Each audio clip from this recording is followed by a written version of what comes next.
Olá, meu nome é Mariana e eu sou museóloga. Hoje a gente vai falar sobre um outro tipo de acervo, o acervo bibliográfico.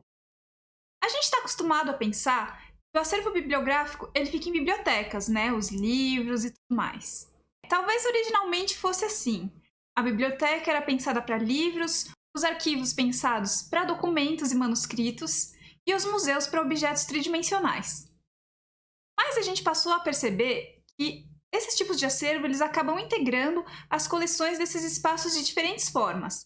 Então é muito comum em bibliotecas nós encontrarmos documentos, em arquivos e em museus nós encontrarmos livros.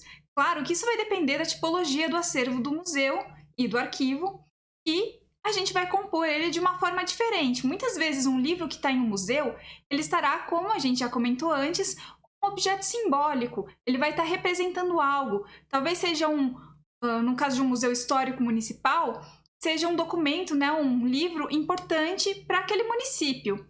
Ou no caso de algum museu de algum autor, seja algum livro original que ele escreveu. Acontece também que em grande parte dos museus nós temos bibliotecas em seu interior. Então esse tipo de documento, né, o acervo bibliográfico, é muito comum de nós encontrarmos em quase todas as instituições de memória. Quando a gente pensa na conservação dos acervos bibliográficos, nós temos algumas questões. Eu vou dividir em duas: as questões intrínsecas e as questões extrínsecas. As questões intrínsecas são aquelas que já estão no material, que já vem com ele. Por exemplo, o material ele foi mal cozido, a celulose dele, né, no caso, foi mal cozida, ou as fibras foram prensadas de uma forma que vai acabar a longo prazo danificando o acervo. As tintas utilizadas para impressão foram ácidas. O material da cola é um material ácido. Durante o seu processo de produção, acabou havendo contato com partículas metálicas. Tudo isso vai acabar reduzindo drasticamente a vida do objeto, a vida do livro. Isso é muito comum que aconteça. E a gente acaba com os cuidados do cotidiano, né, da conservação preventiva, conseguindo reduzir os danos que eles vão sofrer ao longo do tempo por causa das condições com as quais eles foram criados. As questões extrínsecas são aquelas questões que são externas a eles. Como a gente falou muitas vezes, a gente está falando aqui dos agentes biológicos, dos agentes químicos e dos agentes físicos. Sim, essas questões elas estão presentes na degradação de todas as tipologias de acervo, em algumas mais e outras menos. No caso do acervo bibliográfico e de documentos, elas são presentes de uma forma extremamente significativa. Quando a gente fala dos agentes físicos no papel, né, agindo sobre o papel, sobre o acervo bibliográfico, nós temos com que a umidade e a temperatura atraiam micro-organismos para habitarem nos livros, no caso fungos ou bactérias. A temperatura ela também vai trazer alguns outros problemas. A gente vai ter a questão da fibra mesmo, que ela pode ser esticada ou contraída, dependendo da temperatura. No caso da luminosidade, ela pode causar desbotamento ou escurecimento, tanto da tinta quanto do papel. E ela pode causar o rompimento das fibras. Isso acontece por causa de uma substância que se chama lignina, que é encontrada na celulose e confere rigidez e impermeabilidade ao papel. Dos agentes químicos, a gente pode destacar que um dos problemas maiores que a gente vai encontrar é a poluição.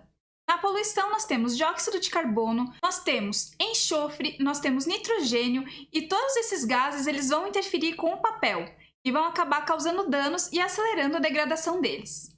Outro agente químico que nós temos é a própria alcalinidade do papel. A gente conversou um pouco sobre isso no vídeo que eu falei sobre fotografias, sobre a questão da acidez e da alcalinidade. Quando o papel ele é muito alcalino, ele também acaba prejudicando o acervo. Ele acaba prejudicando, no caso, os próprios livros, porque ele vai manter o acervo bibliográfico constantemente úmido. E como a gente já viu, a umidade acaba atraindo fungos e outros micro-organismos. Então nós temos os agentes biológicos. Quando a gente fala em agentes biológicos, a gente está falando de todos os tipos de bichinhos que vão destruir o nosso acervo. Nós temos as traças, as baratas. As baratas elas costumam se alimentar das colas que são usadas nos livros. Os livros, quando eles são prensados e as páginas são presas, elas são ou costuradas ou coladas. Quando elas são coladas, muitas vezes a cola é à base de farinha. E as baratas adoram esse tipo de cola. Tanto que quando a gente vai fazer uma intervenção em um acervo bibliográfico, nós utilizamos o papel japonês, E para colar, nós utilizamos a cola reversível, o adesivo reversível, conhecido popularmente como metilã. Um outro inseto que nós temos são as brocas. As brocas elas se alimentam de papel de um jeito muito específico. Elas não gostam de folhas soltas. Elas acabam gostando quando está tudo bem juntinho.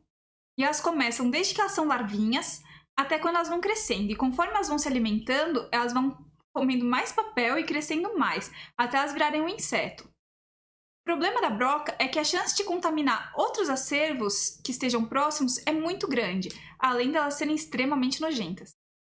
O outro inseto muito comum que nós vamos encontrar na coleção são os cupins. Claro que se as estantes forem de madeira, as chances de nós encontrarmos cupins são muito maiores, por isso que eu sempre lembro que elas devem ser de aço galvanizado. Nós também temos os fungos e outros tipos de micro-organismos que vão acabar causando manchas irreversíveis no acervo. Nós temos os roedores. Isso é um problema que acontece em muitos espaços. Os roedores eles acabam pegando as folhas dos livros e fazendo ninho com elas. Se nós tivermos um ambiente que seja propício para eles, seja úmido, seja quente e seja escuro, a chance de nós encontrarmos algum por aí é enorme. Por isso que nós temos que ter muito cuidado com o espaço onde nós armazenamos os nossos acervos bibliográficos. A gente tem que ter um controle da temperatura, da umidade e da luminosidade. E é sempre importante que tenha um espaço para respiração. Por isso que, em geral, a gente deixa as estantes numa distância de uns 20 centímetros mais ou menos da parede, para que a gente evite que não haja circulação de ar e que acabe ficando um ambiente bastante propício para o maior número de agentes biológicos que a gente vai encontrar. E nós temos também os seres humanos. Nós somos terríveis com os acervos bibliográficos. A gente grampeia coisas, a gente coloca fita adesiva, dobra a orelha do livro, a gente come em cima do livro, e se a gente come e acaba trazendo alguma sujeira, deixando alguma partícula de alimento, a gente acaba atraindo os outros bichos que a gente falou. A gente acaba trazendo manchas com o nosso suor, a gente lambe o dedo para passar as folhas, que também acabam trazendo manchas irreversíveis, e é por isso que coleções com acervos raros acabam tendo um controle muito grande da visitação. Não é que as pessoas não possam ter acesso aos livros, elas podem. Só que o cuidado que a gente tem para que esse acesso exista é muito maior. Em geral, as pessoas são obrigadas a utilizar luvas, máscaras e sempre tem um acompanhamento técnico perto. E como funciona a higienização dos livros? A higienização dos acervos bibliográficos? Bem, ela lembra muito a higienização das fotografias. A gente vai usar também trinchas, pó de borracha TK, a gente pode usar o aspirador, sendo com o bocal coberto, e, em último caso, a gente faz uma limpeza que não é a limpeza seco. Mas, na maior parte das vezes, a limpeza mecânica ela vai ser o suficiente, a gente não vai precisar fazer uma limpeza química. A gente, em geral, limpa todas as folhas do livro na primeira vez que a gente vai fazer a higienização. Mas para uma manutenção periódica, as primeiras 5 e as últimas 5 são o suficiente. Porque quando o livro está na estante e ele deve ser acondicionado de pé, acaba havendo uma maior abertura nessas 5 páginas e nas 5 últimas também. Ele deve ser armazenado deitado quando ele estiver em um estágio de degradação muito grande e as folhas estiverem soltando. Nesse caso, ele vai ser acondicionado em embalagens propícias, muitas vezes pastas, seja de papel neutro ou de poliondas, feitas especificamente para o tamanho deles.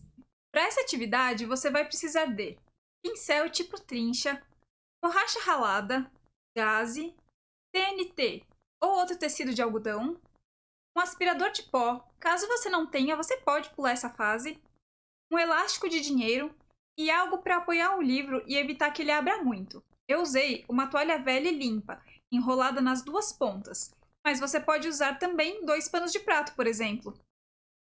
A primeira coisa que eu fiz, como sempre, foi vestir as luvas. Então eu peguei um aspirador de pó. Eu usei esse aqui, mas pode ser qualquer um. E protegi o bocal com TNT e elástico. Pode ser também tecido de algodão ou qualquer outro tecido branco. E eu passei nas bordas dos livros para tirar a sujeira mais solta e o pó. Caso você não tenha um aspirador, você pode fazer isso com a trincha. Então, eu peguei o apoio, para evitar que o livro abra muito.